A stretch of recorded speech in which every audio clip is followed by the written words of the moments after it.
All systems go. Clear for liftoff.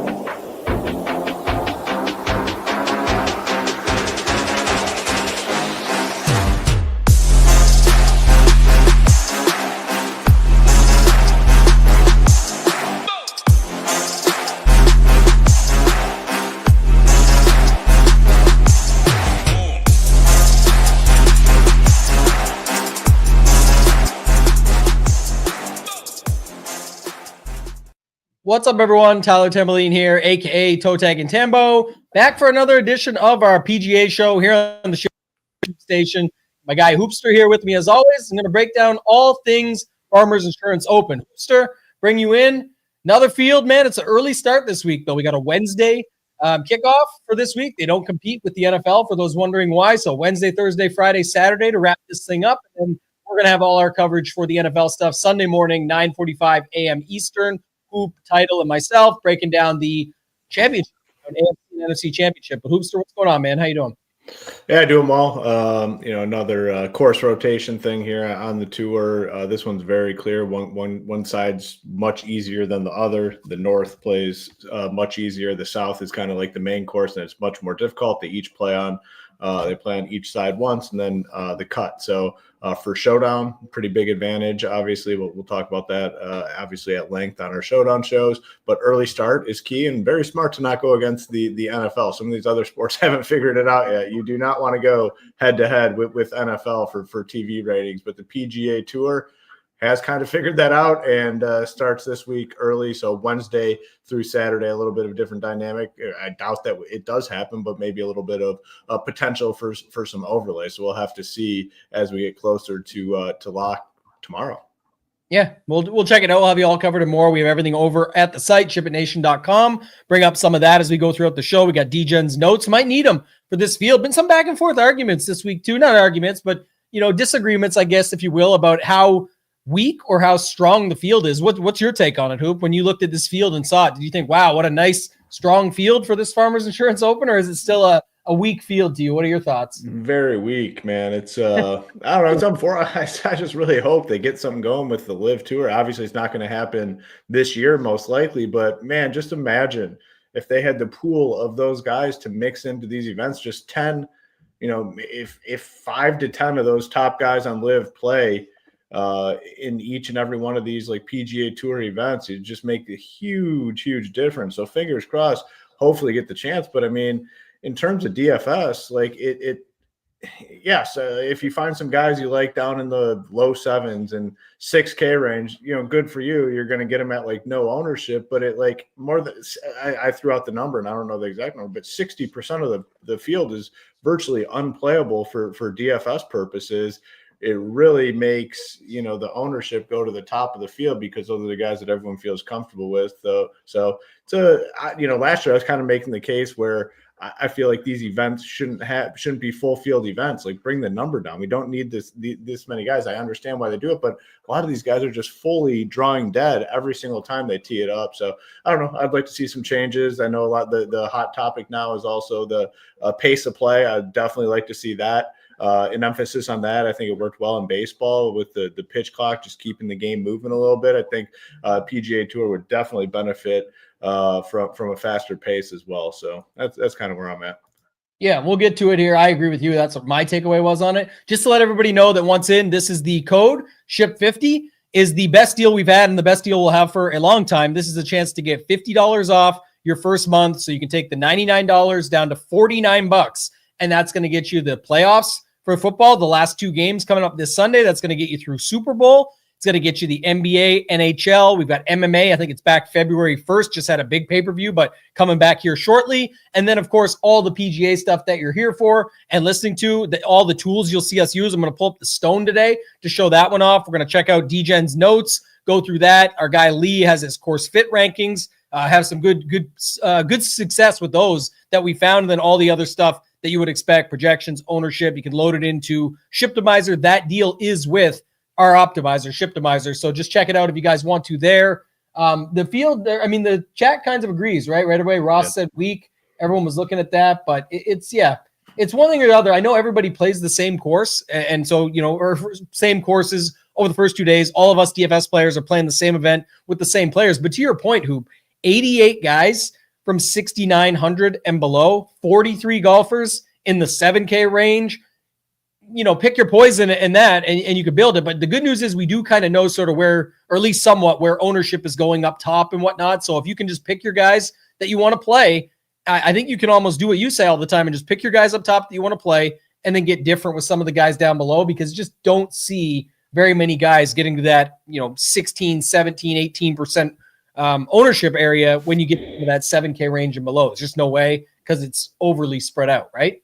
Yeah, agree. And you'll see a lot of people, ending their teams at the same spot. I mean, just at a quick glance going through the field, it looks like once you get to the mid seven, it seems like there's a pretty big drop off. So a lot of people are going to build teams, trying to stop there. So doing something a little bit different, than that sort of roster construction could make your teams a little bit unique. We'll talk about all that stuff. I mean, that's the important stuff at this point in the season to really discuss and dive into, the roster construction stuff, what the popular builds are going to be, how to get off those builds. And that's, going to be the emphasis of this show, not necessarily just, pick some plays. I like this guy, I like that guy. We're going to offer that.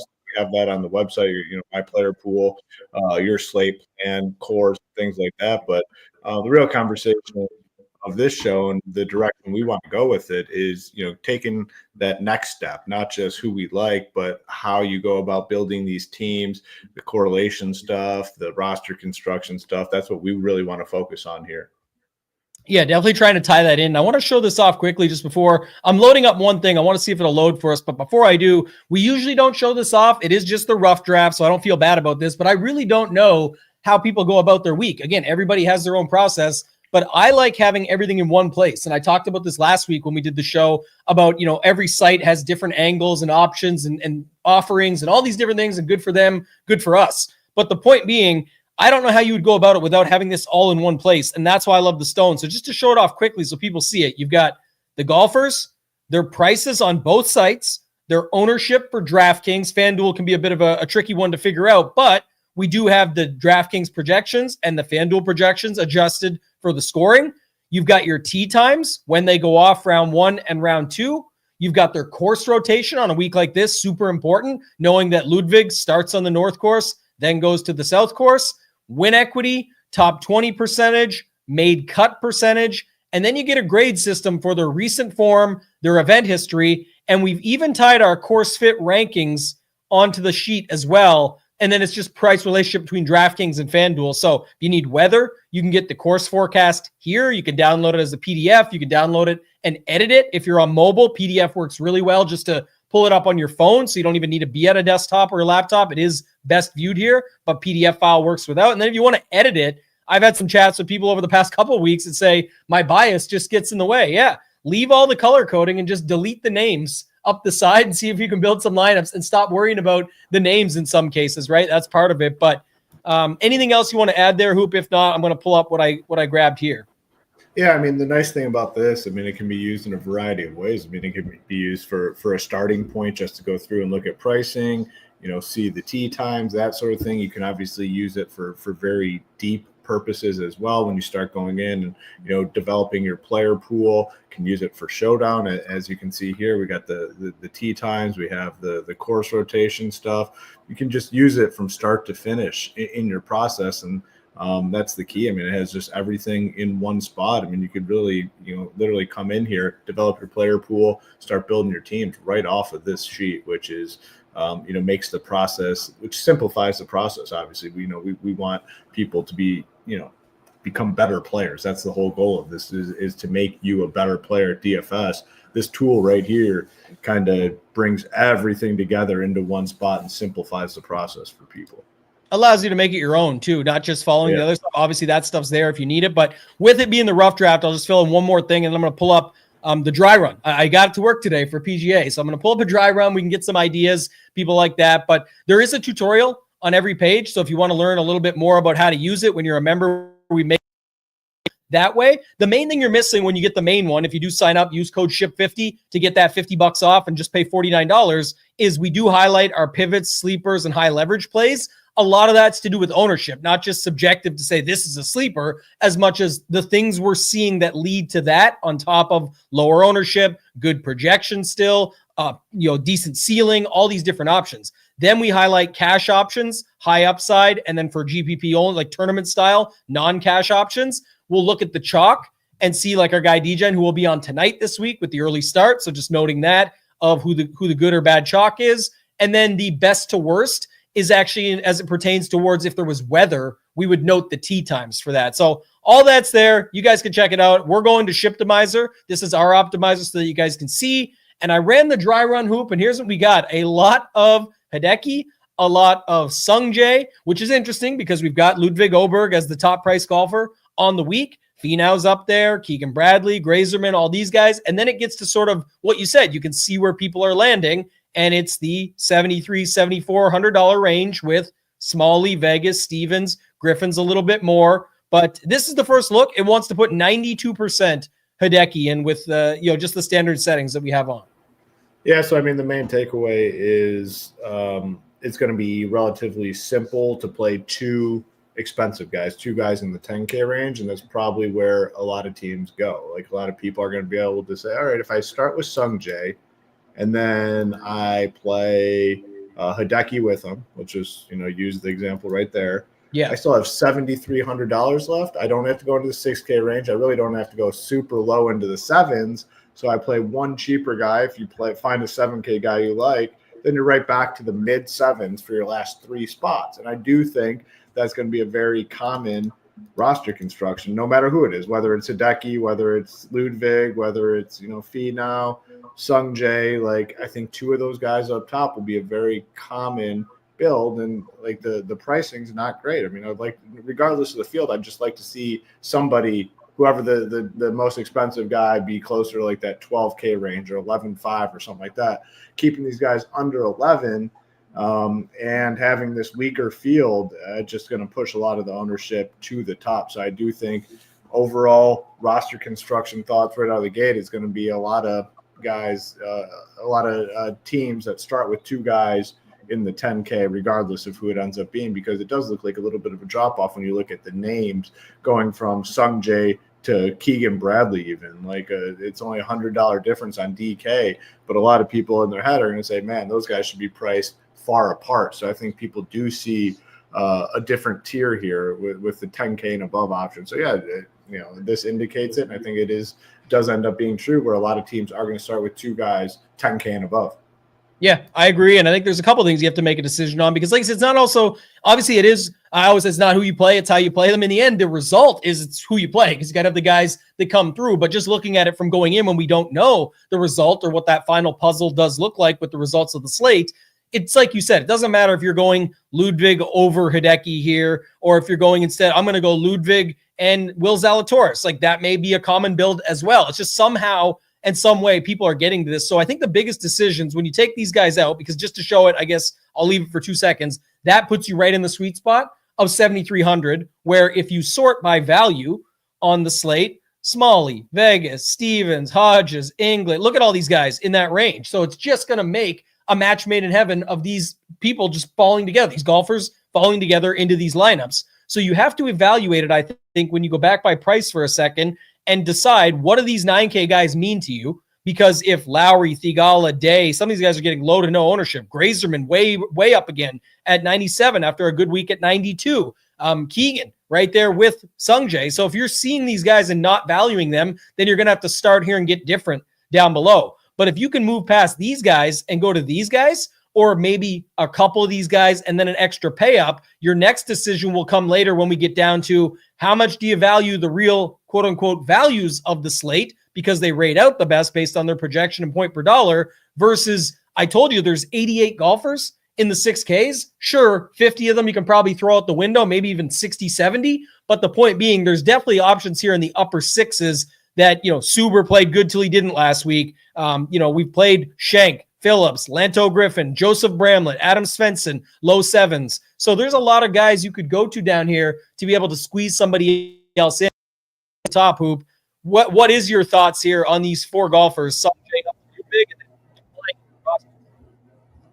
It cut out there for a sec. Might want to disconnect and reconnect. But so for me, I think the one that does have a chance to get squeezed a little bit is Tony Finau. Has not been playing all that well. Had what do you have, like surgery or something? So had some sort of injury coming into it. Missed the cut at the American Express, which a weaker field should have easily been able to make the cut and find some success. So I think at the end of the day, in this upper range, he's the one that probably comes in the lowest owned. Sungjae obviously had that really bad first round last week, shooting the 77, but did bounce back nicely. And honestly, people like playing him. So I think they're going to be willing to forgive him more than Tony Finau.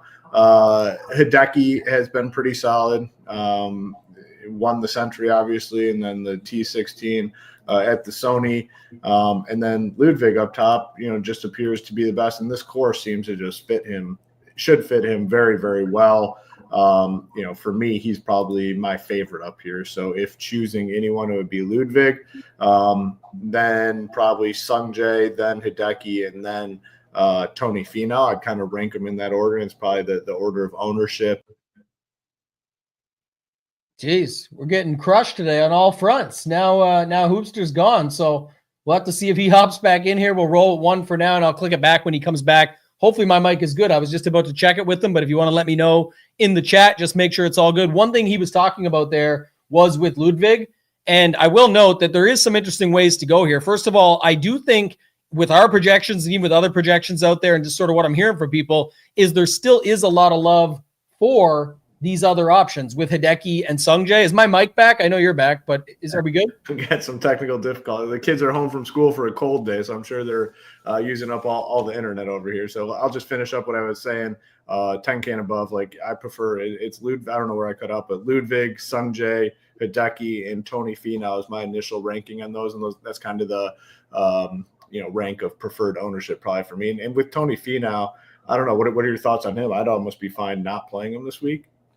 Yeah, I'm going to be in still because I think nobody really wants to play him, and he sort of squeezes that range, so I'm good there. Okay. But I was going to say what's funny is, my mic stopped, and you did like a mic drop. You said your piece. It actually went perfect to the end. Oh, okay, good. Bailed on me. It was like you were like, there's my takes. I'm out for the day, Tambo. You handled the rest. So I'm glad my mic is back. I was just mentioning your Ludwig take I like quite a bit because I do think, as much as he's still going to get ownership, and we know that, and it feels like he should get all of it, a lot of these projections and odd sites and things like that are still pushing Hideki up where Hideki and Sungjae are getting some love. So I think Ludwig will still have ownership, no problem. But if you wanted to get different with them, you could play Ludwig. And I try and treat this kind of like other DFS sports hoop, where it's like with PGA, I look at it like NFL. Like if I'm going to be on, go back to like a Barkley versus Henry situation.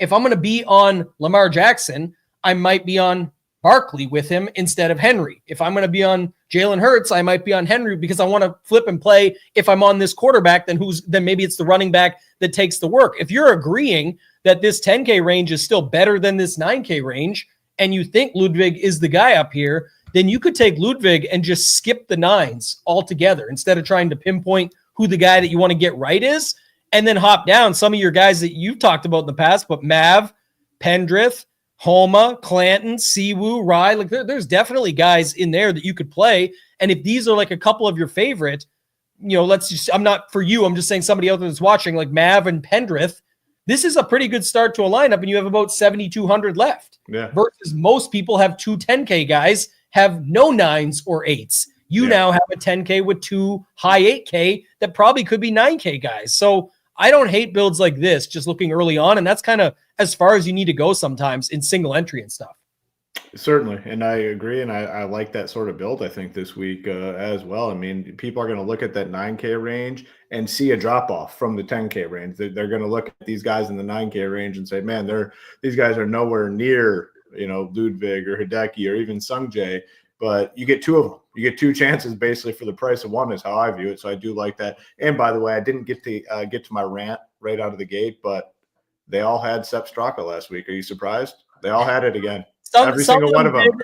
Yeah, I know like a couple of my friends did definitely have Sepp, and they were on heavy, but I don't think Sepp is the crazy one because Sepp's odds weren't super crazy. What was he, like 50 or 60 to 1. It's I when they I couldn't bring myself to tweet about it. I was like, you know what? I just can't do it. I mean, if people don't see it at this point, I don't know what to tell them, but it's like, it's literally every single week. They're all on there victory lapping the outright for whoever wins the golf tournament. It is absolutely insane. Still to this day, like I've tweeted about it, and only one guy, and he's definitely very respected by me and you, is our guy Noto, hammers down the ticket. He's like, oh yeah, you know, I was on him, and this was at the end of last year. Our guy Noto, good dude, but man, like these guys just pumping this every single week.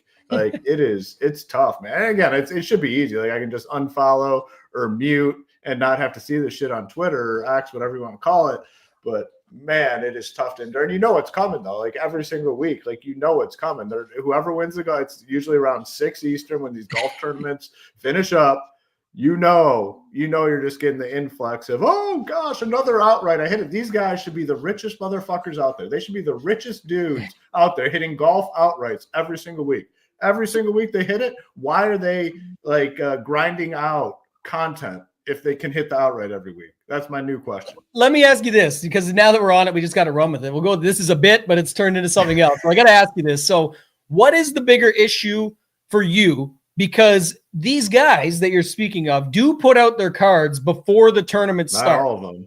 They like 90% of them do. The ones you're seeing most likely have their cards. But now it's like, oh, I was on a podcast, and if you go to the timestamp of 23 minutes and 55 seconds, I said that I thought he was a decent long shot at his odds. So now, like, just going on a podcast and mentioning it is enough to take the victory lap. So yeah, there are some people that put the cards out there, they celebrate it, but it's like, okay, like show us that you won some money making these bets. Like again, it goes back to, it's twofold. It's like a lot of them don't have it, and then they say they have it, but did they really have it? So they just have to say they have it, but they don't have the ticket to back it up. Like I'd be out there celebrating, like, man, I just hit 100 to 1. Here's my ticket. I bet $100 and I won $10,000. Like that would be great. Yeah, it's fun. But none of them ever have it, man. None of them have it.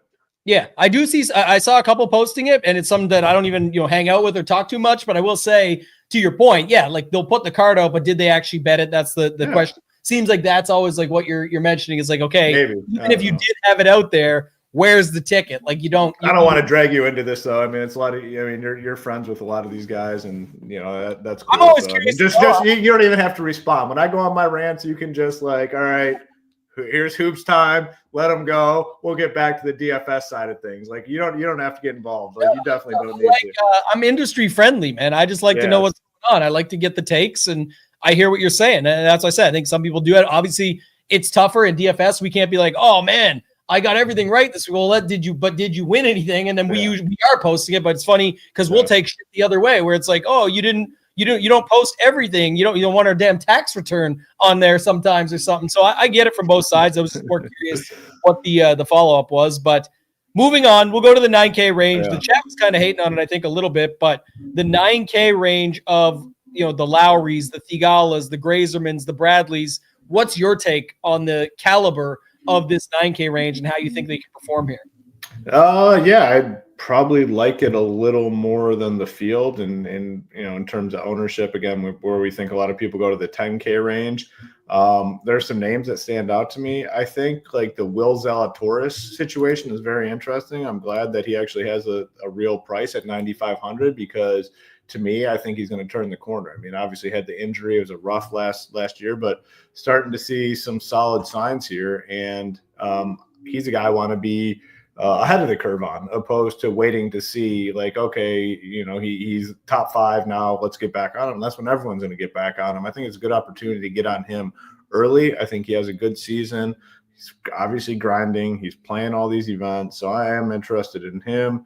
Grazerman's another guy that kind of stands out. He's a guy I think could kind of turn the corner this year. 9,700, has been playing solid golf. He's playing all these events for the most part, and he's been good. 24th at the Century and then 7th at the American Express. So I do like him a little bit. Guys like Thigala, I mean, I think you can always mix him in. Like he's a guy I never want to pay a big premium for.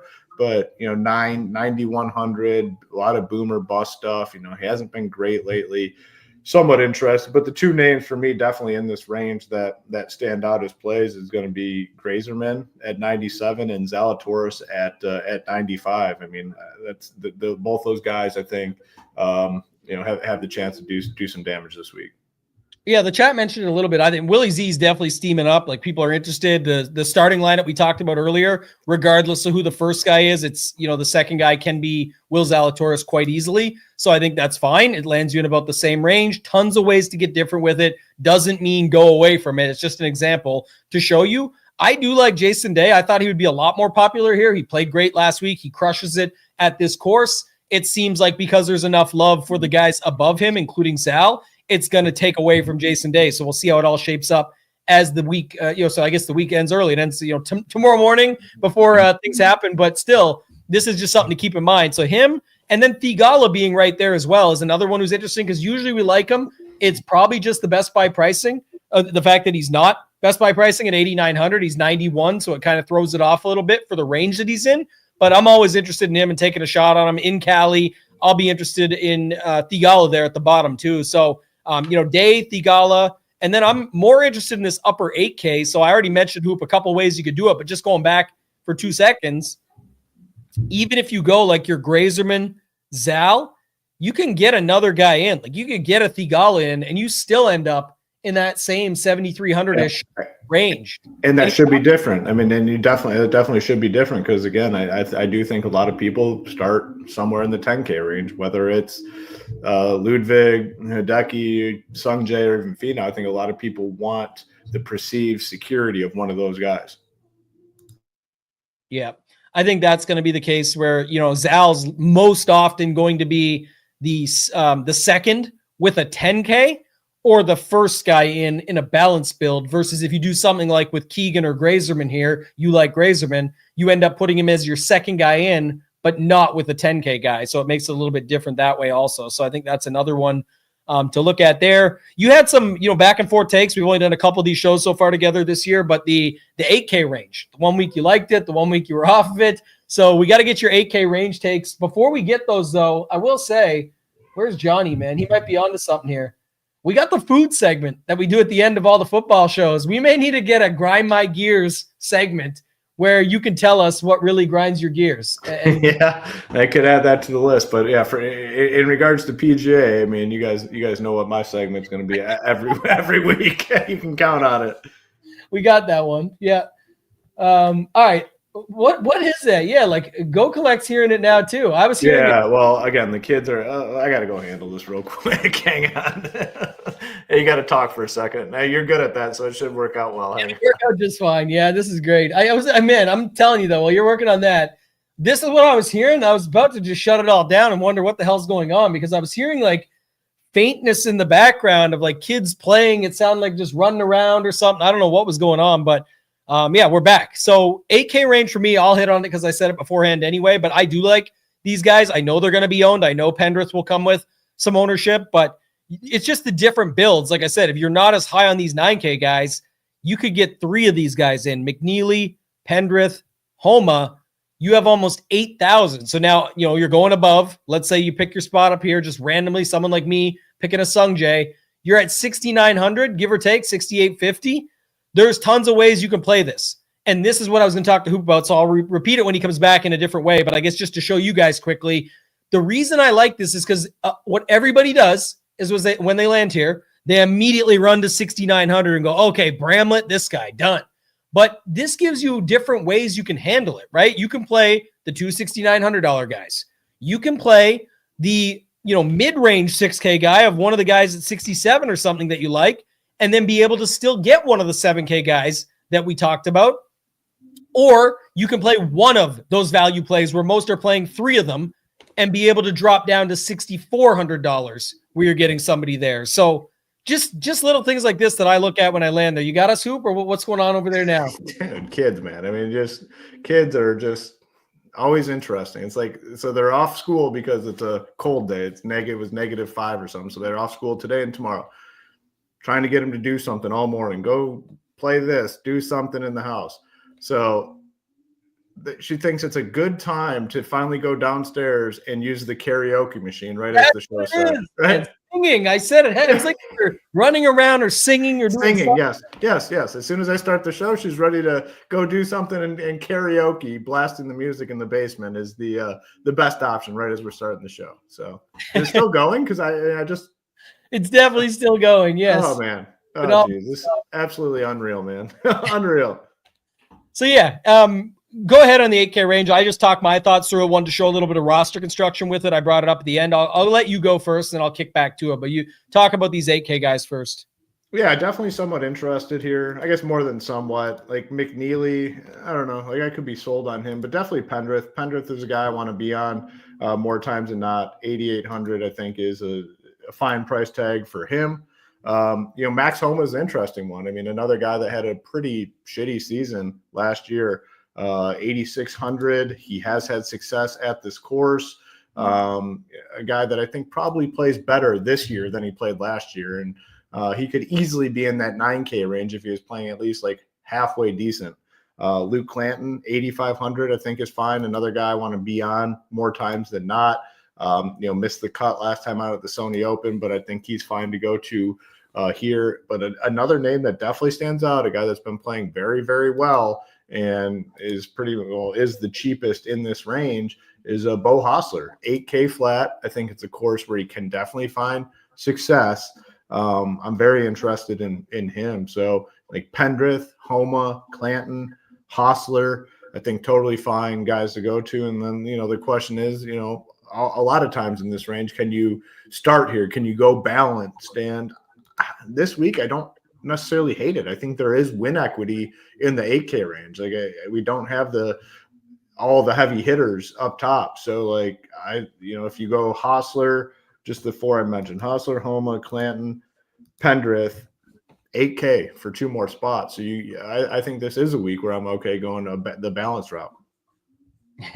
Kenny, all right, I'm here. Show can start now. We don't know if we want Kenny's takes. He was trying to set me up today on Luke List, Lanto Griffin, and somebody else. I forget who it was. So we'll see. Dumpy Bo for sure. Definitely an interesting one here at 8K flat. Bhatia and Hall, both WD'd. So you probably see that on your app. But if you didn't know, that's 2 guys, 82 and 8,000 that are both out. Ben Griffin's slight price bump. 2 Gloves is always interesting too, because he's a guy that usually we thought of as a safety net type play. But late in the season last year, he was playing pretty good golf and showing a little bit more ceiling. And if he was able to make it through to the weekend, we were seeing more there from him as well. So I think he's someone to look at there also. But this build, Hoop, I was just showing off earlier, like if you land something like, a Sungjae with 3 8Ks, and it can be anybody because this number can go up and down, and then it gives you flexibility wherever you want to move around. If it's, let's go back up here for a second to the guy you thought was the guy, Oberg.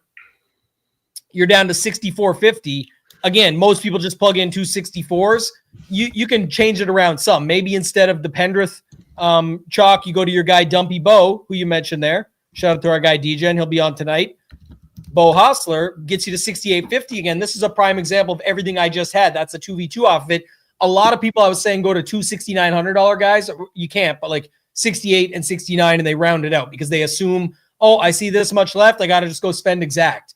I was saying you could get to like one of the value plays and a super low guy, or you could get to someone a little lower than this and get to a low 7 instead, but you still end up with a way different roster construction based off of what most are doing. So I don't know if you have anything else to add when it comes there. If not, we got to talk about the 7K range. There's 43 golfers in here, I believe.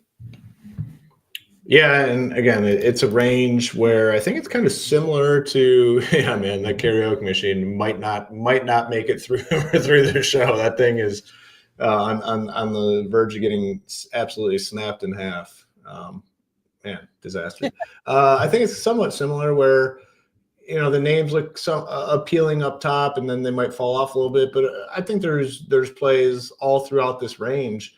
At the top, Mark Hubbard, 7,800. He's just perfect for events like this. Has been solid. I mean, this is the time to play Mark Hubbard. He's got a 21st and a 12th, 7,800. You guys know I like playing him, and honestly, the results are usually pretty damn good with him. Like when it gets to more difficult fields, if he makes it into any of the signature events or something like that, that's when you don't play Hubbard. Right now is when you do play Hubbard, and the results continue to be pretty solid. I think Daniel Berger is an interesting name, similar to Will Zalatoris. Like, he has to have a better year than he had last year, coming off a 21st, bad round 4 really last week.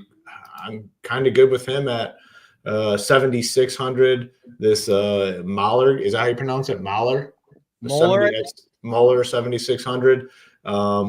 Had a 4th place finish last week at the the Hero Dubai Desert Classic, whatever, something on the World Tour. He's a fine option, I think. Eric Cole, people always like playing Eric Cole. He's going to get some ownership at 74. Vegas showed up nicely for us. Obviously, I think the distance off the tee could be a benefit here, 7,400. So in our rough draft early projections, he's coming in as a solid play. Rico Hoey, 7,200, has not played well, 59th, 58th, but I do like him at 72. Coming down a little bit more, Lee Hodges, Andrew Novak, Putnam. So I think there are some guys down here in the low 7s that we can consider, but it's a big range, a lot of golfers here. People are going to want to avoid the 6K range. So I have to imagine a lot of teams end somewhere in this range, depending on who they like. But, those are just a few of my favorites. Yeah, Dietrich, Spahn, Jaeger, these guys like Eckroat, maybe. I don't know if he even gets there, but they're all going to get some ownership. I don't want to hear my guy DJ call Steven Jaeger donkey chalk tonight. This is a disrespectful price. He took down Scotty Scheffler last year. Like, this guy is obviously good. So keep that in mind at 7,800 and call Johnny Vegas donkey chalk. He's fine to call that. I like him this week, but at least call him donkey chalk. Let Steven Jaeger be left alone, because Vegas is, 7,400, Smalley, 7,300. I see these guys getting some love, Lee Hodges, but because there's so many guys down here who you can kind of play whoever you want. Like Kevin Yu is 7,100. Doesn't look like anyone's really playing him. Sam Stevens, 7,300. Another guy I like that's in that same range. Taylor Moore, another guy I like in that range. So I don't know. It's all different options you can go to, but I think one thing that we didn't talk about a bunch off the top, but with the longer course and then playing it more over the weekend for those that do make the cut with the South course, it's, I think it was last year, Mathieu Pavon, who's also here at 7,200. And I know the course fit rankings like quite a bit. He is a guy that kind of sneaked through, right? All the other guys around, everyone's like, oh, see, you don't need to be a bomber to win here. That's true. You didn't need to be one last year, but there was I think Mayo and I looked at it yesterday, and it was 9 of the other 12 in the top 12, and 7 of those were in the top 8. It was they're all bombers. They're all bombers at this course. So kind of don't want to put too many non-bombers probably into your lineups here, just thinking about playing out the whole week and how this course goes if you're looking at it. So if you are getting a Eric Cole or someone like that you're taking a shot on, know what you're doing with the rest of your roster based around that. But definitely think the upper 7s gets a little bit of love here with Dietrich, Spahn, Hubbard, Jaeger, those guys. Yeah, he's fine too, I think. Good with him too. Yeah, I like him. Yeah, I meant to mention him, but I'm definitely in on him. Yeah. Captain. Pavon showed up on these big boy. He did show up. We'll see if he shows and up any, this weekend. But in general, that's something you have to keep in mind as well, as how often it happens. But a lot of the plays that people usually like seem to be going a little bit overlooked, like Patrick Rogers, Matt Wallace. Who else did I see? Harris English. Some of these guys that people will usually be interested in doesn't seem like they're getting as much of the projection ownership, if you will, where people are like, okay, I can, I'm going to play these guys because they project well. It feels like everyone's landing on the same guys in that 73, 74, the 78, 79, and then going up to the guys who already talked about at the top. So apply that to your roster construction when you're building out. But I think even at the the upper 6K range, just below the low 7s hoop, is where you can find some guys, because even though they should be popular, like Bramlett, 6,900, it makes a lot of sense here, but is he really going to get to that number with ownership, or does it actually get held in check just because most lineups don't put a 6K guy at all? What are we showing for the ownership? I don't think it gets that high. I think a lot of people are going to try to avoid the 6K range. I think it's probably closer to 5 than 10. We'll see. But he has said the reason people like him is he's had success here. So definitely fine with him. Hope the number is lower than we're showing. Adam Shank, I always kind of like a little bit. Luke List, I think, is somewhat interesting from the perspective that the course fits him well. He's had success here. The drawback is he's playing like absolute ass, like just playing terrible. He had some success early on last season. There was some momentum. Like right now, he has nothing going. Can he just turn it on and find some form here? I think it's possible. 6,800. Like, I don't know. Like, I definitely think it's worth taking some shots on him. And we're showing 5% own. Again, I think it's probably lower than that. So I'd be fine taking a shot on a guy like him. You want distance off the tee. Are we sleeping on Mr. Knapp this week? 6,700. Another guy just playing like absolute shit, but can bomb it off the tee. I don't know. Maybe, I guess, is my answer. I'm not 100% sure if I'll necessarily go there. Last year, right? He played it last year and did well? Yes, I think so. So what about, doesn't this Toasty guy hit it far off the tee? Yeah. Toasty's in the mix here, 64. Yeah, I definitely take a chance on that, especially in large field stuff. 6,400 for him. Your dad's boy, Kevin Tway, 6,400. Like, I don't necessarily hate it. Again, well, how often you come down here depends what you're trying to do roster construction wise, what you're trying to do up top. Like, you don't have to come down here at all. Those are 4 or 5 guys that I'm probably the most interested in. And honestly, if doing 150, I'd put them in the mix for sure. But you don't have to be down here all that often if you don't want to. Yeah, and the main thing I'll point out, because again, there's 90 guys down here. It's just insanity. But just to point this out, like, this is as simple as it gets. What do you really think about Alex Smalley and Johnny Vegas versus like Jake Knapp and Matty Schmid? Again, maybe you have crazy polarizing thoughts that I'm just nuts, but I really don't care because it's DFS and it's PGA DFS and it just gets you different. These guys are basically the same dude. I pick up all the money from those guys that I'm talking and comparing against, and you can play them both. You can mix them all. I'm just giving you an example. I now have 9,150 left. Like, rarely anybody is playing one 6K guy, let alone 2, but it's actually not that different playing 2 $6,700 guys. And pick your dudes, not mine, pick your own dudes and say, okay, these are the ones. I think Tambo's an idiot. I hate those guys he mentioned, but you're going to name 2 other dudes that other people would say suck too. So it's pick your own guys. But the main point being, when you go down here, if your guys are Sam Ryder and Luke List, well, you just lost $200, but you still have 9,100 remaining, and you can skip that 7K range altogether and go right back to the top and get similar builds to people, right? Ludwig, Zal. Oh, now I'm in the 8K range and a high 7 versus those mid to low 7K range that everyone's just calling all these dudes the guy, right? You can just avoid that altogether and have low to no ownership on most of your lineup and then divvy it up from there. So main thing is roster construction. At an event like this, apply the other thoughts that you want to talk about. We talked about bombers and the narrative there. We talked about north-south course. I don't know who. Do you have a take on this? Because I mentioned it with Mayo yesterday. I know a lot of people were talking about it in the Discord. But if you're a professional golfer, and again, they play through anything, so who cares? But just work with me on this one. Yeah. Would you, and the chat can answer this too, would you rather play the north course first, go scorch out a 6 under, and then have to play the south course on cut day, knowing that there's a number that, like, you make one mistake, you're closer to that bad number? Yeah. Or would you rather grind out the south course, play good, and then feel like no pressure because now I get to go play a much easier course today? I'll go low, I'll make the cut, and I'll figure it out over the weekend. What's your thoughts? So for me personally, and again, it's probably different for every person, every golfer. I mean, it definitely depends on your mindset. But for me personally, I'd rather play the north course, the easier course first, go out there, make some birdies, and then go to the more difficult course and just kind of grind out pars and see if that's enough. Now, if you go to the easy course and don't perform all that well, you can go to the more difficult course and then just have a more aggressive mindset. I think you have more flexibility if you play the easy course first. That's how I would view it. Again, it's probably different for every golfer, every person, every mindset. That's a good question. We should post that one to the chat. Like, what would you rather do personally? Would you rather play the easy course first or the more difficult course first? Because again, it probably differs person to person. But for me, I'll take the easy course first. And then if I do put up a nice score, if I'm 3, 4, 5 under, then just grind it out on the more difficult. But then if I don't play it well on the easy course, I can be more aggressive on the difficult one. So that's kind of where I'm at.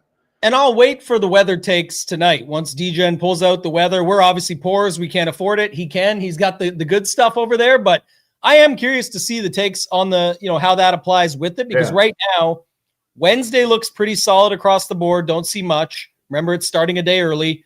I guess Thursday gets a little bit spicier, but it's not much. It's like 8 to 12 miles per hour versus, 6 to 7. So I don't know. But what I was going to say is that is funny that you said that. It feels like the chat is with you that I don't know, maybe it's split, but it seems like more people want easy than hard. My thing is I want to play the hard one and like maybe I can get it back or maybe it's just over and pack it up anyway, because if I play really good, I know for me, the way my mindset works is like day 2, even if I'm 5 or 6 under, use 6 under, like the example I said, one mistake and now I'm 5 under. Another mistake, now I'm 4 under. Then somebody shouts out, oh, the cut line is -3. And you're like, oh shit, I can only make one more mistake. And it can compound so much faster on the hard course versus on the other course, you're kind of missing birdie putts, making par. Like if you're on the easy course second. So I don't know. It's tough. Yeah. I mean, let's be clear though, for sure. This is just all about mindset, not actual golf. I would get fucking destroyed on both these courses for sure. Yeah. Let's clarify that. So all it was to say is, as people know, I like to build in sets. I will build for some of that stuff. And because we don't know anything about these actual golfers' mindsets, besides the things we make up about them and come up with on the fly, I would be interested in playing with some, playing some golfers and playing with my lineups where I've got some south first, then north, and some north, then south, just so at least the correlation could be what if weather does pop up? What if there is a mindset to that and it just works out that way, or it just happens to go my way? I'm fine with it. But I do think I have some interest in splitting those up, and I've had some success with it here in the past. So I'm definitely going to do something along those lines. And you could do it differently too. You could do like cheaper golfers. Maybe it's for like worse golfers where it's easier for that. They're all, by the way, the bad golfers are still good golfers in this event. It's not the hypothetical anymore. So maybe they do like to grind it out first. And then that sigh of relief is like, now I get to go to the easy course and I can just go low because they're good enough, right? They're definitely good enough. It's just, are they good enough to avoid +6 on day 1? And that's where the tricky stuff lies. So interesting thought on that. Anything else you have to add as far as roster construction goes, or anything else you wanted to mention here? We'll bring up DGen's notes. Maybe people can start throwing some names in the chat that you want us to look up. But remember, there's 200 names in here right now, so we may not have them all. But if there's a golfer you want us to look up the notes on for this week, throw them in the chat and we'll pull up the notes. Go ahead, Hoop. Anything else you want to add? I just see Rory's face here. My buddy had sent me that Instagram post. It's like the sports betting tip or explanation. If you bet $100 on Rory at the Masters and he's 8-1 to win, you lose $100. I thought it was hilarious. They obviously the picture to go along with it is great, and it's so true. Fuck Rory, sucks. But who would have got in there? Lowry? I'm gonna pull him up in a second, but you know what's funny when you posted that, because you usually don't like post the funny stuff in there. You answer the question, you get serious. Like, what's he posting here? I thought it was gonna be another rant piece, because it was like the other one that I was going to ask you earlier about your back. Now that we're at the end, we can do it anyway. But people like Victory Lap that they nailed a 125 to 1 pick, which is hard to do when you call it and they're in your thing. Yeah. But I find it gets victory lapped like they won 125 to 1. Yeah. But it's like the card is good betting strategy of like making a card that pays out 7 to 1. I'm fine with all that stuff. I've done it myself. I'm saying, but then you want a 7 to 1 return. Like it's that you hit a 125 to 1 pick, but you won 7 to 1. It's not shaming it. It's just saying there's a difference in how it gets sort of looked at, marketed, and celebrated. That would be where I thought you were going to throw that in on Rory. Oh yeah. Stuff's crazy, man. It is. I don't want to get derailed again. I mean, we I had my 2 to 3 minute rant. I'm sure I'll have another one. Oh, I know I'll have another one next week, so it won't really matter. It's coming. I mean, it's like clockwork. It's just as soon as you see the PGA Tour's over, you see the winner. Just wait. It's coming. They all had it, and it's just so annoying on so many different levels. And that's another one that you just touched on for sure. I'm going to look up Hubbard, Hostler. You guys keep them coming, but I want to just note this quick. What did Gary Woodland. I'll put those 3 for now. So Fat Bastard is the nickname on Shane Lowry. Better on difficult courses. I never heard that one. That's good. These are good nicknames too. So we'll get to it in a second, but it is funny. Putter will frustrate you, fine. But sometimes it gets hot too. That's why it will frustrate you, because it's polarizing. I remember the Canadian Open that year. It just got lights out, super hot. Excels at tee to green, consistently under-owned. I think these are all going to line up this week. Difficult course, tee to green can come into play. Consistently under-owned. It could frustrate us if the putter. I will look real quick. Shane Lowry goes south-north. So imagine he crushes the south, comes out strong, and then the putter frustrates you on the north. He's good on hard courses. I mean, he's playing the hard one first, so maybe he puts up a decent number on the hard. Look at this one, too. Better on difficult courses, excels on hard courses. We can just add another one in there. You say the same thing in different ways. We get new notes. He is the type of guy. It wouldn't be surprising if he scores better on the difficult course versus the easy course. Like, you would not be shocked. Like, if he does it this week. And struggles putting here. Okay. Low T10, needs help tying shoes. We had it at the end. Love these good ones that we get in there, because everyone's like, oh, it's just funny. No, there's a lot of good stuff in these, and then you get some jokes. He's got the Sketcher slip-ons. Let's pick up old Gary Woodland here. We'll go to Hubbard next. I missed him. Struggles in majors and par 72s, elite off the tee, preferable at short technical courses, terrible putter, had brain surgery in 2023, may be still recovering. So got to keep that in mind as well. Let's look up at Hubbard. Possible, yeah. Excels on short courses, struggles in strong fields and par 70s, prefer on easy courses. Approach has been declining, used to be elite putter. Well, I guess the only takeaway here is it is 2025, so you may hope that this returns in 2025. It's easy with him. You just don't play him in the super strong field events. He'll sneak into a few throughout the year where he gets into the stronger fields, and you just don't play him there. You play him when it's a weak field. This event would have been much stronger. Like Morikawa, Xander, Harry Hall, Steph, like all these guys that could have been at this event. It's just Scheffler, all of them. Just Dumpy Bo. This was brought up again yesterday, coined by DGen. So we got Dumpy Bo Hostler, below average score at hard scoring courses. So not going to, where's he start at? Let's go check. And he starts on the north. So good news is you'll feel pretty good about Bo, and he's a guy that can give it all back on too. What was the conversation we had with him? Was this last week where like he looks like a frat boy? Like it's like, but he's one of those fake tough guys that might talk shit, but then he's like standing behind all the tough dudes, still talking shit, and you want to punch this dude in the face, but you can't get to him because all the tough guys are in front of him. Or I don't know how the conversation went. This guy and Mav McNeely, and you said, but at least Mav has the money with his dad. Yeah, that's right. Yeah, it was.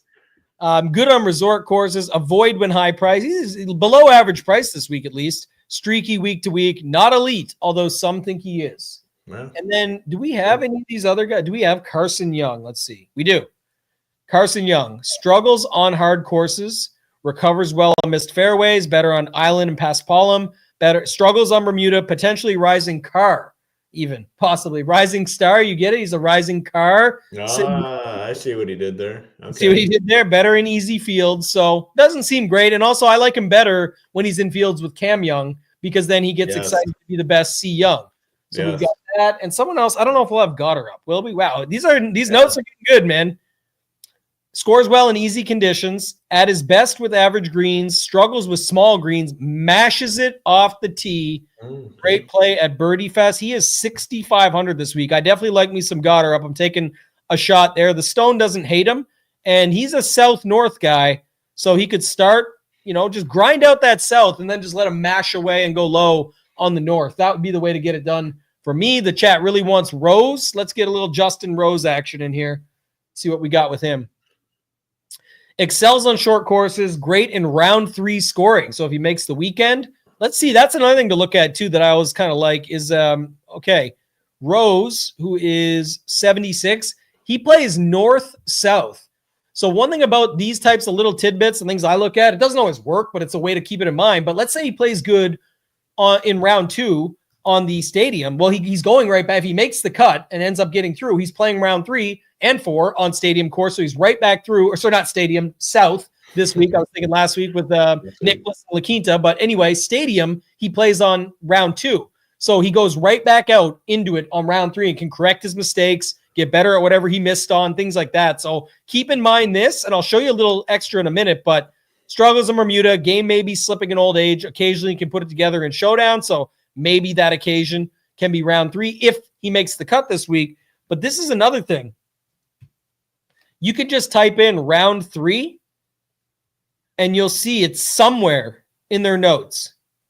So if you're playing round 3 showdown and you don't have DGen's notes, again, just another thing. Not only do you get the stone for showdown that has all that stuff I talked about, the tee time, the course they're on, all that stuff that you're looking for. So for round 2, and you want to know who's on north, that'll sum it up for you. But then you can come in here and also type in round 2 and see all the golfers that have a round 2 note and then find out what it is. Oh, Sung Jae in round 2. Let's go have a look.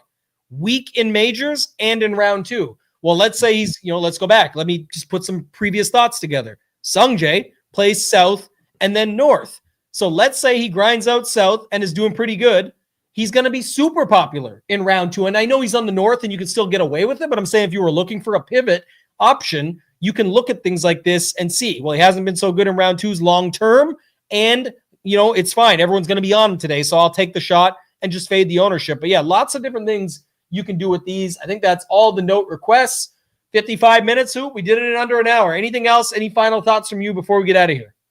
No, all content will be up probably, this afternoon, this evening for sure.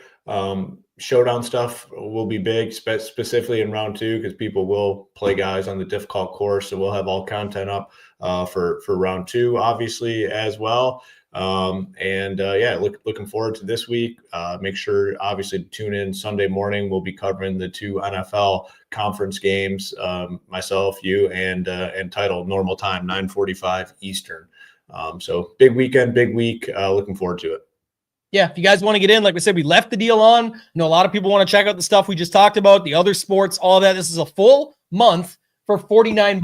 There's not going to be a better deal. It's definitely the best deal. You go here to All Access. When you go to shipitnation.com/join, you go to the monthly $99 package. That's All Access plus our optimizer, Shiptimizer, which you saw us use earlier. You're going to get all that PGA stuff, Classic and Showdown, the rest of NFL, including the Super Bowl Showdown slate, which is going to be huge. MMA is back on February 1st. Daytona 500 is, I believe, February 15th or somewhere in that vicinity. So you're going to get that. You're going to get NHL and NBA daily, all of that and more for just $49. Check it out. If you need anything else, you can let us know directly. Hit us at info@shipitnation.com. Thank you guys for watching. Hit the like. Make sure you're subscribed. For Hoop and for myself, ToeTagginTambo, let's ship it!